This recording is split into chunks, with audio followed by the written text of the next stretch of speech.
Assalamualaikum.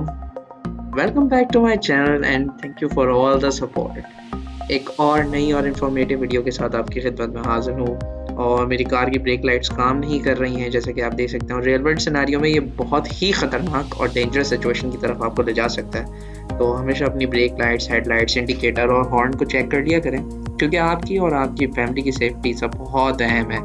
तो इस video में आपको दिखाऊंगा कि कैसे ब्रेक लाइट्स का बल्ब चेंज या रिपेयर कर सकते हैं, और किस तरीके से आप अपनी ब्रेक लाइट की सर्विस आप खुद घर में कर सकते हैं। तो इस वीडियो को आखिर तक देखिएगा। So let's begin.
जब भी आप कोई काम कर रहे हो और आपको ऐसा लगे कि आपकी कार में ऐसी जगहों पे डस्ट है जो कि आप सर्विस स्टेशन से भी नहीं साफ़ करवा सकते हैं, तो मौका लगे तो आप उस डस्ट को उसी वक्त ही साफ़ कर लें।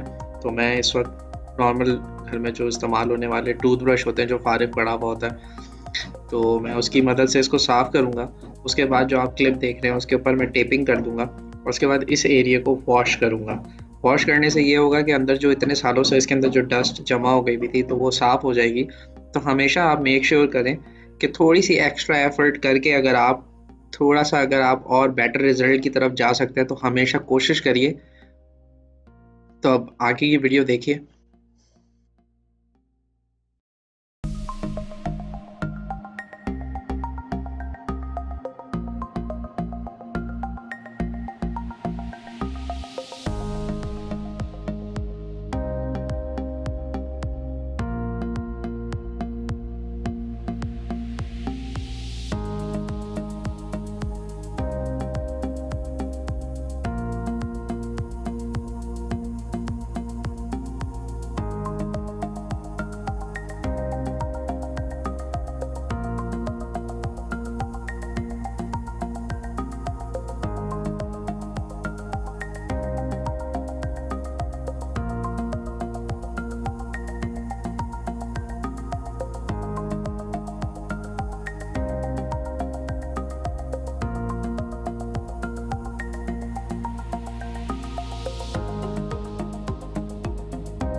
एक्सटीरियर का हमारा काम मुकम्मल हो गया। अब आप देख रहे हैं कि मैंने इस क्लिप के ऊपर जो है टेपिंग कर दी है और ये लाइट अंदर से आप देख सकते हैं कि कितनी ज़्यादा डस्ट और मिट्टी है इसके अंदर। तो इसको साफ़ करना बहुत ही ज़्यादा ज़रूरी है। बाकी जो टॉप वाला जो सॉकेट है जो आप देख रहे हैं जो वाइट कलर का है, तो उसके अंदर जो असल जो ब्रेक लाइट होती है वो है। लेकिन मैं अभी कुछ भी नहीं खोलूँगा, पहले मैं इस एरिया को साफ़ कर लूँगा, वॉश कर लूँगा अच्छे से। तो जब ये ठीक से वॉश हो जाएगा तो फिर उसके बाद मैं उसको ड्रेन कर लूँगा। जब वो सूख जाएगा तो फिर उसके बाद फिर मैं इसके ऊपर काम करूँगा। मैंने इसमें किया ये है कि मैंने इसकी सारी सफाई करने के बाद दोनों जो लाइट्स हैं उसको सही से चेक किया, तो उसमें से एक बल्ब ख़राब था तो उसको मैंने रिप्लेस कर दिया, और दूसरे का सॉकेट थोड़ा सा रस्टी हो रहा था तो मैंने उसको जब साफ़ किया तो वो काम करना शुरू हो गया। ताकि किस तरीके से मैंने इसकी सफाई की है तो वो आप आगे वीडियो में देख सकते हैं।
सफाई होने के बाद का रिज़ल्ट आप खुद देख सकते हैं कि जब मैंने निकाली थी गाड़ी में से तो ये कितनी ज़्यादा डस्टी थी। और अब आप देख सकते हैं इनकी कंडीशन कि ये कितनी ज़्यादा साफ़ हो गई हैं। मैं कैमरे में फिर भी इतना साफ़ शायद दिखा ना पाऊँ, लेकिन ये अगर आप सामने से देखें तो ये बिल्कुल साफ़ हो गई थी। बिल्कुल जैसे नई हेडलाइट्स होती हैं, बिल्कुल उस तरीके से। तो अब जो है मैं इसके सॉकेट्स को खोलूँगा और दोनों बल्ब्स जो हैं उनको एक-एक करके चेक करूँगा। तो अगर कोई बल्ब ख़राब निकलता है तो मैं उसको रिप्लेस करूँगा, और अगर सही है तो फिर सॉकेट का ही इशू होता है ज़्यादातर। तो आप इसको आराम से खोल के और सॉकेट को जो है किसी भी रेगमाल से, सैंड पेपर जिसको नॉर्मली इंग्लिश में कहा जाता है, तो आप उससे जो है ना उसको आराम से साफ़ कर सकते हैं। It's very easy to do. और फिर उसके बाद जो है ना आप उसको लगाकर और गाड़ी में फ़िट करके एक दफ़ा देख लें। तो मैंने बिल्कुल इसी तरीके से किया है। अगर आप देख सकते हैं कि ये बल्ब मैंने आपको क्लोज़ अप करके इसलिए दिखाया है कि ये इसकी वायर्स वग़ैरह ठीक हैं। तो मुझे इसी को देखकर ये थोड़ा-सा डाउट हुआ कि अगर इसकी वायर्स वग़ैरह सही से कनेक्टेड हैं, तो ना चलने का वजह सिर्फ़ एक हो सकती है, और वो है पॉइंट ऑफ कॉन्टैक्ट जो है उसके ऊपर अक्सर व बेशतर ऐसा होता है कि रस्ट आ जाता है, कार्बन जमा हो जाता है। तो आपने उसको साफ़ कर लेना है। साफ़ करने के बाद अगर फिर भी ना काम करे, तो फिर ऐसा भी होता है कि बल्ब आपका फ़ॉल्टी है, और इसके भी चांसेस होते हैं कि जो गाड़ी का आपका सॉकेट है वो भी ख़राब हो, लेकिन उसके बहुत ज़्यादा कम चांसेस होते हैं। ज़्यादातर ये बल्ब ही ख़राब होता है या फिर ये लाइट का सॉकेट ख़राब होता है। मेरे केस में मैं थोड़ा-सा सेफ रहा, तो मुझे सिर्फ़ बल्ब चेंज करना पड़ा और सॉकेट को साफ़ करना पड़ा, तो उससे मेरा काम चल गया था। बाकी आप लोग अपने हिसाब से अपनी कार के अंदर जो मेंटेनेंस कर रहे हैं तो फिर आप देख सकते हैं। लेकिन यही सारे जो चेक पॉइंट्स अगर आप इनको फ़ॉलो करें, तो ये बहुत ही ईज़ी प्रोसेस है।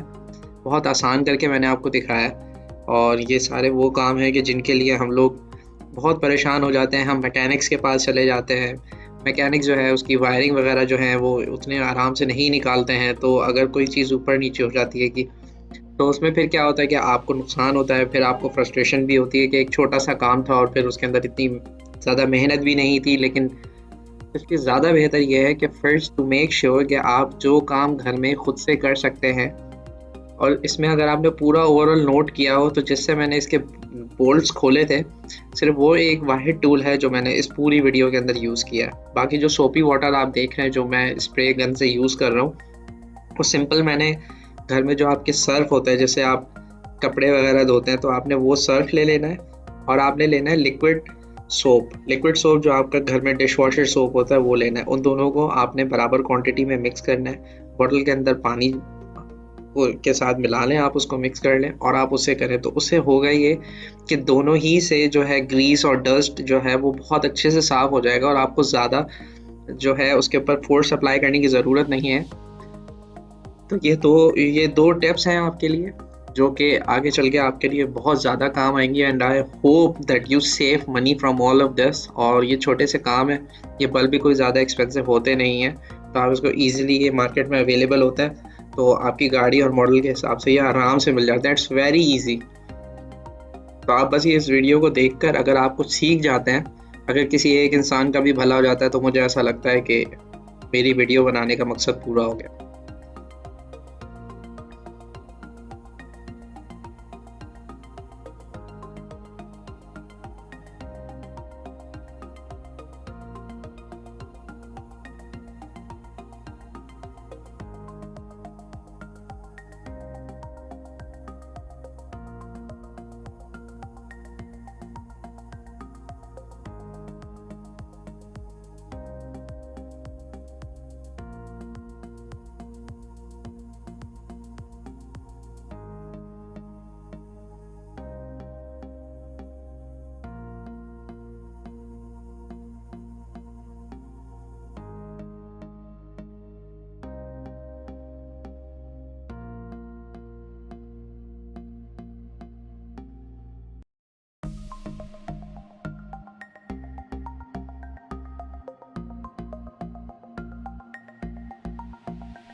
दोनों साइड्स मैंने आपको दिखाई हैं कि आफ्टर वॉश जो है ये बिल्कुल साफ़ हो गया है। और द मोमेंट ऑफ ट्रूथ, मैंने दोनों लाइट्स को जो है अभी फिट नहीं किया है, मैंने सिर्फ उनको लगाया है और सॉकेट से कनेक्ट करके मैं देख रहा हूँ। तो आप देख सकते हैं कि ये काम कर रही हैं।